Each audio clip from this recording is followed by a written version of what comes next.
I'd like to call the meeting to order. 8:32. We have the roll call, please. Roll call. Mr. Neese?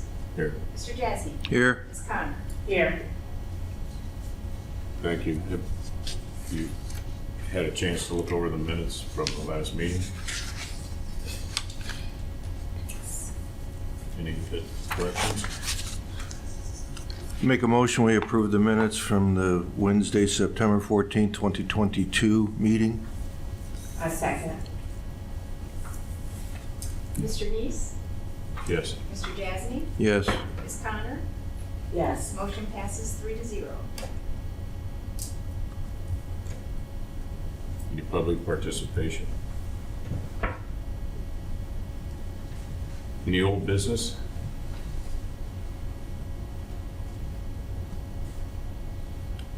Any new business?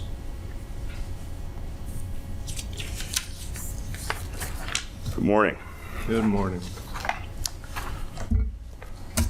My name is Matt Vazana. I'm the law director for the city of Twinsburg. The new business today is to discuss a possible rule change within the civil service rules. So what I'm going to do before we get started is I'm going to hand out a copy. I've prepared some sample language for us to react to and take a look at today. And I'll hand that out. And while you're taking a look at that, I'll kind of just briefly go over the process that we would look at here. We need a little help. We can walk around. We do not have those.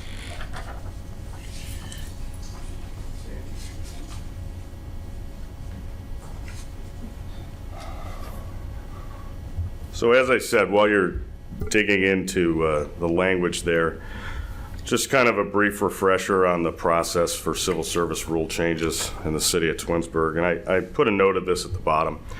So section 22 of the civil service rules provides that no amendments to the rules be adopted at the same meeting at which they were proposed. So I think that's the first important rule for us to take note of. And then finally, before action on the rule can be taken, a few things have to happen. One, the final action can be taken no sooner than 7 calendar days after the rules originally proposed. 2, a public hearing before the Civil Service Commission must be held on the proposed rule. And finally, copies of the proposed rule should be made available at the City Hall. Generally speaking, that means that we would post that in the same place that we would post our agendas in the City Hall, which I think, and correct me if I'm wrong, Sandy, that's that glass window at the front hall where we could post things to the public. We can post there, but our agendas are posted Online on the website. as well. So we would obviously make sure that the public and any stakeholders had ample notice of any proposed rule change. And like I said, your own rules provide a process for that. So why are we here today? I think many of us know that recently we had a issue or just a question about how this political activity section was applied. So based on some of the comments and just kind of the recent history here, what I did was in this first draft for us to react to, the majority of the strikeouts here are strikeouts that reference essentially state, counties, city school districts. These aren't classified civil servants that we have here in the city. So I felt that that was superfluous language. And that kind of goes with a principle that I always carry around with me, which is we can meet to discuss a specific topic, but while we're meeting to discuss that topic, we might as well do a little housekeeping as well to clarify and refine the rules that we have. So while those strikeouts that you see in this proposed section, they don't really dig directly into the political activities part of it. Those I do believe are superfluous language. Pardon, Matt, would you clarify me? You show political activities as XX 22. It is 19 in my bylaws. That's correct. Okay, so we're Thank not you. changed. We're not changed. Yeah, 19. no. Okay. That's the point of this workshop today. Okay. Thank you. I'll make a note there of that. So then to the meat of at least the first draft here that we have to look at. So you'll go down, you see down to the end, and originally it read, no member of the classified service shall take part in politics. Frankly, I think it was at our last meeting, we had some visitors with us, and there were some questions about, does politics mean partisan politics, nonpartisan politics, and within what jurisdiction are we applying that limitation? So here what I did was I split that into a classified servant can't participate in partisan politics or nonpartisan politics with respect to political offices in the city of Twinsburg. And then obviously kept the all-important right that any member of our classified service is free to vote, obviously, how they please and express their opinions, their political opinions. Now, what does that mean? And I promise I'll stop talking here soon. Partisan politics are just what it sounds like. Those are the races that you're familiar with where individuals identify as a Republican candidate or a Democratic candidate. Those are most common at the state and federal levels, where you see party-based politics or partisan politics.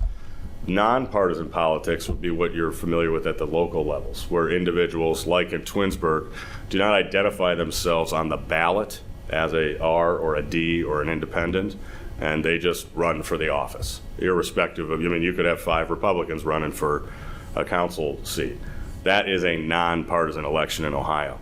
So the idea here is to retain a prohibition on partisan politics, so Republican or Democrat versus Republican versus Democrat races, and then also a limitation that classified civil servants in the city of Twinsburg that work for the city of Twinsburg cannot take part in Twinsburg nonpartisan races.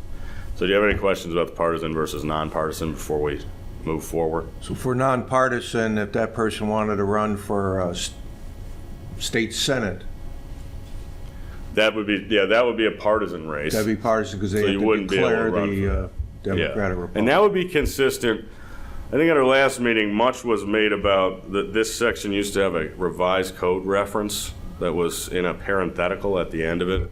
I think it was 124.57. That would be consistent with the state civil service laws that some cities have adopted wholesale, that says that civil servants in the states, actually you see the list here, the state, the several counties, the cities, and the city school districts. That's that language I struck out because we are only obviously regulating the civil servants in the city of Twinsburg. That would be consistent with the state civil service rules, which do bar a member of the civil service from running for partisan, aka a senator's race, office. So that is essentially, when you think about the laws, how they break down, we have the state laws that apply to the classified civil servants, and then we buttress to that the laws that we pass under our local civil service authority. And at times we have to make a decision about, which law have we bumped out of there, based on our charter local self-government power, and which ones are still applying. So the question of, to me, I look at it like, are we creating new law in a sense based on the partisan piece there? No, I think it might have been brought up at the last meeting. The partisan ban has been upheld by the Attorney General in multiple opinions where they've said, this revised code section that mirrors this language stands for a prohibition on partisan elections like senator's office, I guess governor, senator, state rep. I can't remember if county offices are partisan, but so the idea here is, and I think ultimately the question that's before the Civil Service Commission, and permit me to ramble on for a second more, just a little bit about the history of this, I would say. Local civil service commissions, through the charter authority, that power of local self-government, are authorized to set the rules for appointment, selection, testing. This is stuff that I think you're familiar with your own duties here on the commission, but they're also authorized within that to essentially consider merit and fitness, because at the end of the day, merit and fitness is the driving power behind the Civil Service Commission, is that you're evaluating individuals' merit and fitness to participate and be employed in the classified civil service. So the question today, and the question with any of your rules that go to the individual characteristics of members of the civil service or candidates for the civil service is, does the rule further the evaluation of the merit and fitness of an individual to perform the activities of that office? So I think, setting aside a lot of that legalese there for a second, the question before us seems to be well settled, like I said, based on Ohio law, that partisan elections would impact the merit and fitness of an individual to perform their duties. And that's because it has been continually interpreted at the state level that take part in politics means you can't take part in partisan politics. I think the question before the commission today then, the language that's before you, is do we want to make it clear here in Twinsburg that, yes, we agree with that part, but we also believe that a component of evaluating merit and fitness is making sure that our classified civil servants are not participating in local elections while holding the power of their office simultaneously. And those local elections here in the language are identified as nonpartisan politics with respect to Twinsburg political office. Okay, nonpartisan would then encompass school board member and/or. It could, yeah. I believe those are nonpartisan elections as well. Probably get slapped on the wrist for this, but the free-for-all type elections, where you just file there's no candidacy requirements based on the party, those are going to be nonpartisan. So when you see like 6, 7 different candidates that are vying for a seat on a school board, that's generally going to be a nonpartisan election because you're not having, this is the Republican candidate, this is the Democratic candidate, they're going head to head. But yeah, local school board in Twinsburg, city council, and mayor. So those would be, by my estimation, the 3 local nonpartisan elections. At this point, sorry to interrupt, but do you have anything to add, Kelly? No, I was just going to mention that the way that this suggestion is written now is that it would just prohibit our Twinsburg police officers from running for offices here in the city of Twinsburg. So if it were a school board or something like that outside of the city of Twinsburg, it wouldn't necessarily bar them from that type of election. Yeah, that's a good point. Any civil servant, so fire department too. Yeah, fire. Yeah, and all of our union members asked me, Teamsters. But just as Kelly makes an important note, this would really only apply to those that live in the city of Twinsburg, are employed by the city of Twinsburg as a classified civil servant, so think your union members, and are seeking a local office, which, as we just talked about, I think is limited to mayor, council, and possibly the Twinsburg School Board. Okay, you brought up an interesting point that I'm going to throw out. You mentioned living in the city of Twinsburg. So if we have a civil service person living outside the city, that still doesn't allow him or her to run for any type of nonpartisan in the city of Twinsburg, correct? That's correct, but they also wouldn't likely be able to be a candidate because they don't live within the jurisdiction of the office they're seeking. Okay, so that is usually a requirement when it... For sure. And vice versa. If they want to, if they're living outside the city and they want to run for the city they're living in for mayor or whatever, that doesn't prevent them from doing that? It would not, yeah, it would not prevent an individual. So I live in Cuyahoga County, for example. If I was a member of the fire department, I could run for office in Cuyahoga County, a nonpartisan office, because I don't live here in Twinsburg and I'm not seeking a Twinsburg office.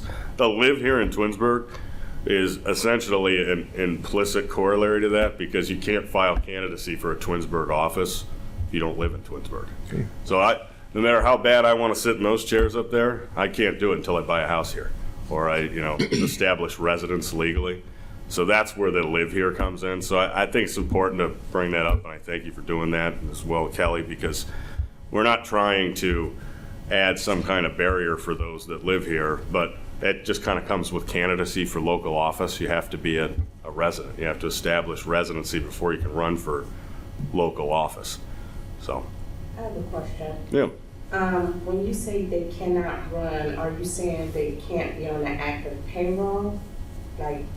That's correct. Okay. Yeah. They so. Can take like an unpaid leave of absence. That's correct. Yeah. I mean, the city, at least in past practice, has not trying to impact anyone's ability to exercise their desires for political candidacy.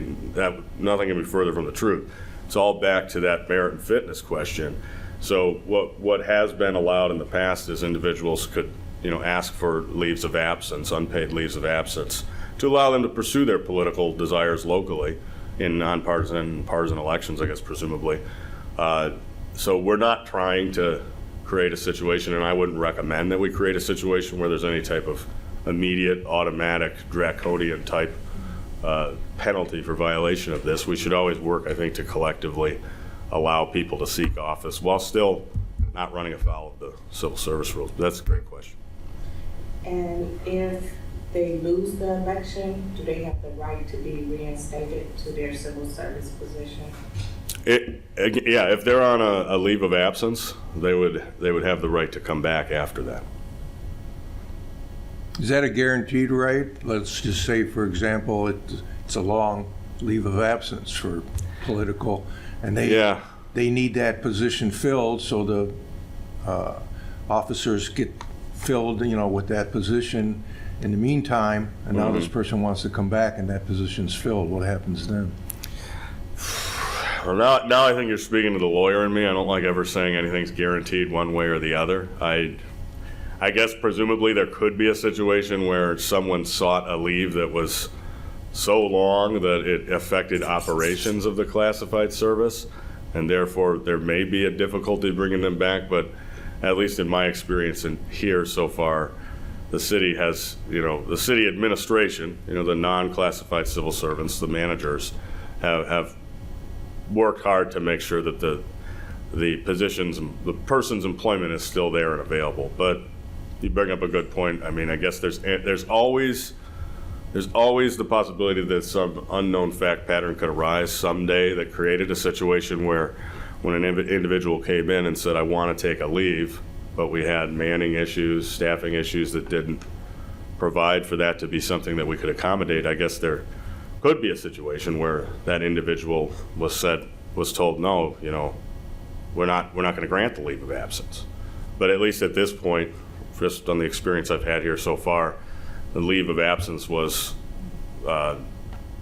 readily considered and granted to an individual that wanted to run for local office. But Well, not to muddy the waters, but, we weren't expecting to be sitting here for this political activity because of what's happened. Is there anything that can be looked into to add this to the political activities with regards to leave of absences, so we don't have to sit here again in another 6 years or 10 years, whoever's here, and say, well, we should have took care of it way back in 2022? Because, I'm thinking ahead, but I would have never thought we'd be sitting here for this. So now we're sitting here for this one, and now there's possibilities that leave of absence could affect it years down the road if, like you say, manpower, whatever. I don't want to muddy the waters and say, can you add something in addition to what you've already added and scratched out to protect future civil service rules? yeah, we can definitely do that. I mean, are we thinking just put language in there that spells out the leave of absence request process and so forth? I mean, that's my, I know there's two other members on the board, but, like I say, we weren't expecting to be sitting here for this, and here we are. Yeah, no, I understand that sentiment. And like I said, when I handed it out, I look at this as a draft. I look at it as step one. I think I don't think that this necessarily is the language we end on, but we all got to start somewhere. So I'm going to write a note down about adding a leave process into this language. We could probably create, just kind of thinking out loud here, we could create a little paragraph right below it as, A1 that spells out a process for an individual that is currently a civil servant and is interested in seeking partisan or nonpartisan office. So, Is there currently a policy on leave of absence? there is. Do you have? We have a few different. Yeah, there's some language in our 147 about leaves of absences. Mm-hmm. We have to look at all of our documents and what they currently say to make sure that we can put some additional language in here that's not gonna correct this. We don't want to contradict the policy, right? Yeah. The most language is actually in 147 about leaves of absence, if you get how long it can be. Yeah. So I think we need to look at that first. And I think that's all the more reason to go down the exploring language here for a leave based on this language, because I believe we have personally or administrative leaves of absence, personal leave. We have a few different leaves that you can pick up as you dig through the different employment rules. We should make sure, at least would be my advice to go with this, and make sure that we have a leave process that works for this section, because this is a real unique, like you said, it might be 6 years before you run into it again. But in my opinion, at least, seeking political office while employed is somewhat of a novel leave situation. You know, most of the leaves that, you know, we deal with in human resources are medical leaves or personal leaves to assist with a friend or a family member that has some special needs that you need to deal with. This is a little bit different than that, so I do think it would be prudent to see if we can add some more words here. Yeah, if you want to take it 147, chapter 147 has a lot about our standard employment relations that are not a part of our collective bargaining agreements, so that apply to persons like Kelly and myself. If we don't get this wording right, we're going to be back at it. That's what I mean. It seems like, yeah. I mean, one of the interesting things I forgot to mention was that this section was recently revised in 2018, if memory serves me correct, to this language, which was essentially, and I think this was brought up at the last meeting by some of our guests, essentially the same language that the state civil service provisions, which I referenced earlier, had. Before that, the city had used kind of a bullet point list of things you couldn't do while a member of the classified civil service. So in 2018, the Civil Service Commission got together, presumably to revise this specific section. They did it. We ended up with this, and then look, we're back, 4 years later, and we're when I look at this at the end of the day, when I woke up this morning, I said today is about clarity. The civil servants, the classified civil servants especially, deserve clarity on what they can and can't do, and the Civil Service Commission doesn't want to be sitting behind rules that provide mud in the water, if you will, and are subject to people bringing in arguments about, oh no, this word means that and that word means this. So we do what the legislatures do today, and at our next meeting we work to refine the language to make it better, and we learn from past experiences. So yeah, it was only 2018 that we last hit these same words and revised them, and now we're already back here. But in 2018, it was all of our rules. It wasn't just this section. Oh, the whole thing was redone? It was the whole thing. Oh, wow. Months. Yeah. Wow. I was so zeroed in on this section recently, I didn't know that it was the whole It thing. was the whole thing. Wow. And in the past, we did have a police officer that wanted to run for mayor. Mm-hmm. And he was told he had to quit his job. You had to quit the job. Okay. Right. He was told he had to resign to run for mayor. Mm-hmm. That was like 2003, I believe. Ah, yeah, yeah. Mm-hmm. Yeah, I'm familiar with that. That case that went to court. That case was in court. I don't remember that it went to court, but he decided not to run. Yeah. So Well, we need to get this right. yeah. In that case, that individual had filed a temporary restraining order against the city from enforcing what I believe is the rule you're talking about.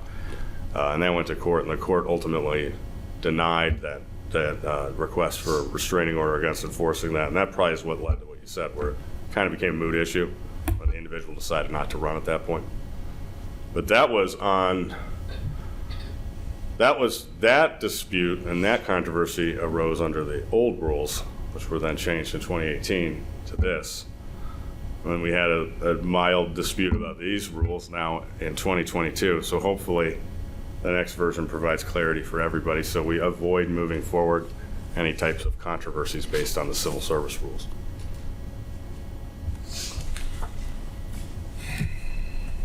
I'm not sure what the next step is on this. We would review this Well, before he's we going take action. to Make some modifications. he's going to make some modifications. Yeah, and then if you look down here, he'll actually. So what do you think about the initial bifurcation? So we have the 1 and the 2 there. So we have the partisan politics and then the nonpartisan politics with respect to local office. Is that, I Yeah, go ahead. think that was the whole issue from the special meeting the other day. yeah, I don't think it should be, I don't think they should be barred at all from running for office where they live. yeah, And Partisan. the word office wasn't in the old verbiage, so it was very vague when you read it. yeah, It talked about not affiliating, but, you know, that number 2 for the nonpartisan politics with respect to political offices. That changed it right there. I mean, that clarified it right there for the common person reading this, you know, section. yeah, great point. It says, take part in politics. I mean, that, you know, we talked about state stuff. I don't want to misstate our local. I mean, we have a different rule, and take part in politics here, I mean, that could mean a lot of different things. You know, so I think by clarifying that it's, like you're saying, take part in nonpartisan politics with respect to political office here locally, I think in a sense that, I can't think of a good example right now, but it's got to protect some activity that the previous language could be interpreted locally, take part in politics, as meaning like anything. I mean, handing out a flyer, possibly, you know, like that's a pretty wide swath of things that could be argued to be under the phrase take part in politics. So yes, yeah, here we're narrowing it down to, I think, what would be the merit and fitness issue, which is should or should not classified civil servants that live here in Twinsburg and work here be able to run for local office while they're an employee. And this would prevent that from happening. But did we just make an exception? Was it because they took a leave of absence?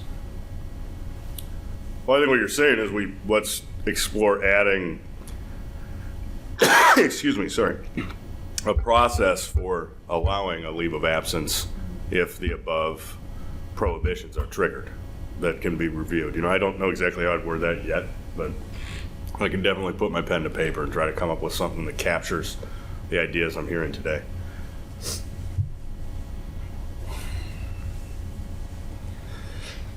So if they take a leave of absence, they could participate in nonpartisan local elections.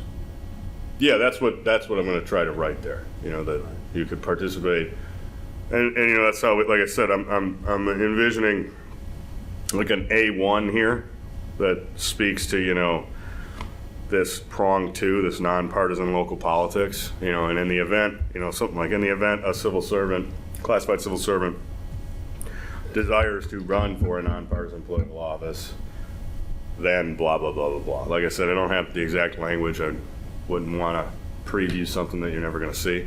So, but that's what I think Kelly and I can sit down and craft some words that can capture that idea there, that there is essentially a escape hatch for an individual in that case.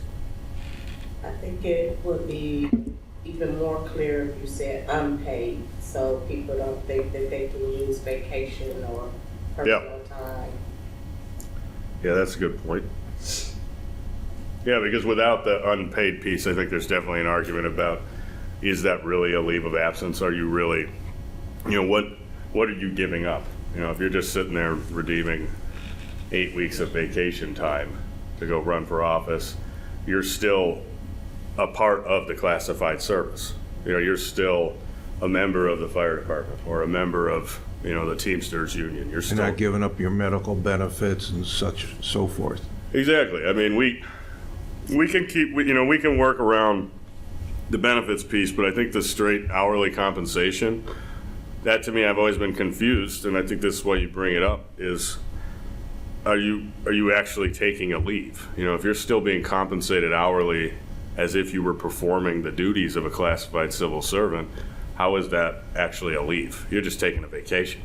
You know, so if the bar here is somebody is still a part of the classified service, and if they're still a part of the classified service, they can't be a candidate for local office, then I think they have to, at least it would be my advice, that they would have to take unpaid leave, you know, at least with respect to their hourly wage. Right. Because at the end of the day, you know, I think that having a rule that you could essentially keep all of your benefits, all of your wages, and just save up time, that would be kind of a way to subvert, this prong two, and just say, oh, I'm going to save up a bunch of vacation, I'm going to run for office, I'm still technically a classified servant. So I think the unpaid piece is important.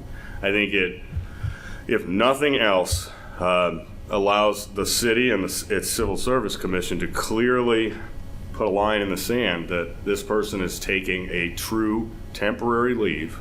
They're leaving the classified service for a definite period of time, although temporary. From the day you declare your candidacy through the day you win or resign or surrender your candidacy, and in those points you're not going to be paid.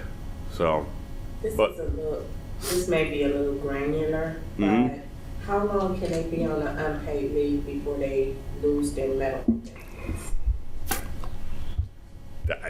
I mean, correct me if I'm wrong, that's going to be up to us. I don't know I don't know of any rule. As of right now, we don't have a rule that specifies. As of right now, a person will only lose their benefits if they're terminated. So. Yeah, I mean, it's really as long as the city's paying the benefits.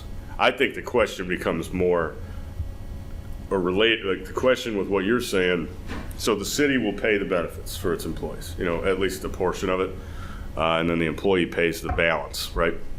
So I think the question becomes more of how long can somebody go on an unpaid leave before we get to something like a manpower issue or a management issue where a person is taking, I want a year-long unpaid leave to run for, President of the United States. I think that might be something we want to consider, at least having a period of time, possibly in this A1 section that, the civil service rules are saying, hey, we're going to allow a process for someone to petition for an unpaid leave, but in no event, and this is common, you probably know in your expertise, just like with medical leaves, personal leaves, we put an outer boundary on how much time someone can request.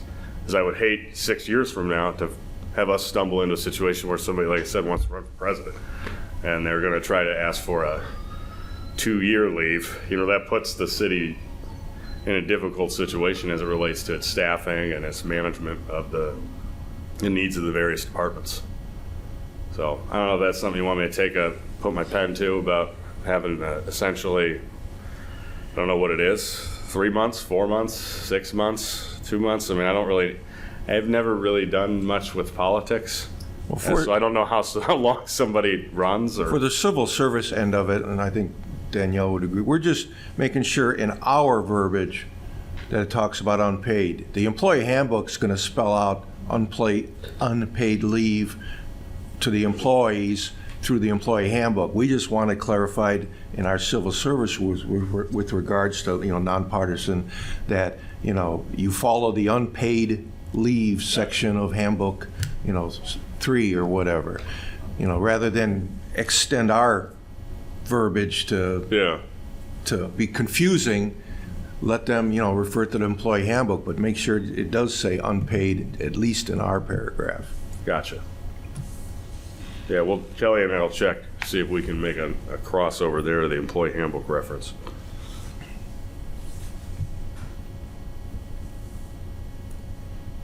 A lot of good stuff to think about here.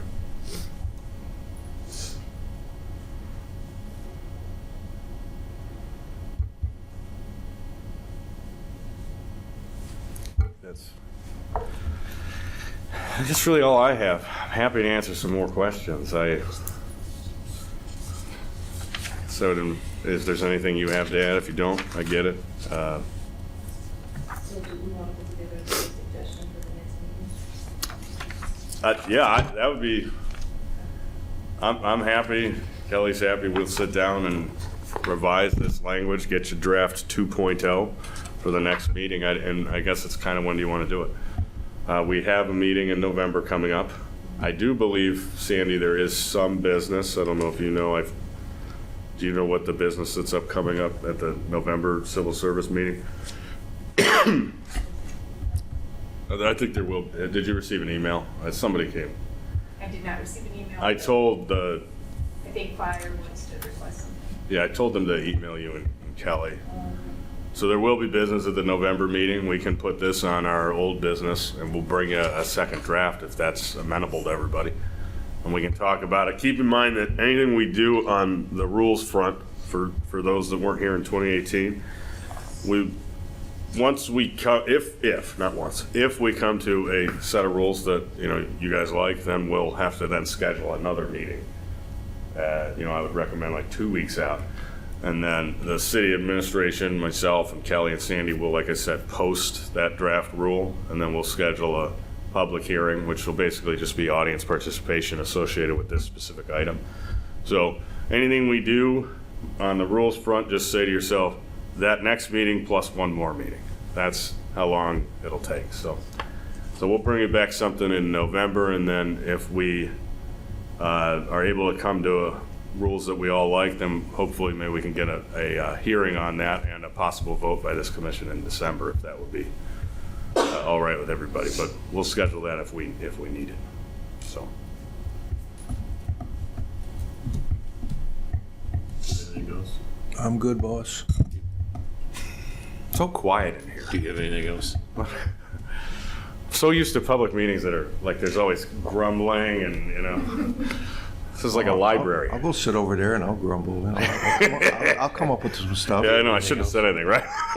Like, who designed the electronic sign in the most horrible position on the. Who front of did? this? Who did design it? I don't know. I'm just saying. Oh, you go. Oh, these are The people that have grumblings. contact just talk to me saying, you can't read that sign. Why isn't it more centered on the building? Don't ask me. Yeah. No comment. I've taken up too much air today, so I have nothing else. Sandy, do you have anything else? Because if not, we'll move on to miscellaneous, which is kind of what this is, isn't it? Well, it's in what I just brought up. Why is the sign? Next meeting, November 9th. I appreciate all the work you did on this, Matt. Oh, thank you. Thank you to you guys as well, And your input. Kelly and Sandy.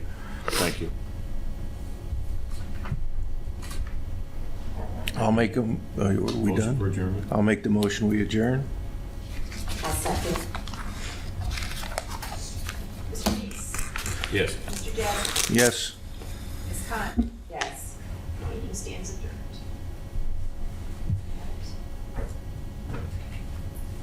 Matt, if you have a minute afterwards, I'd like to talk with you. Definitely.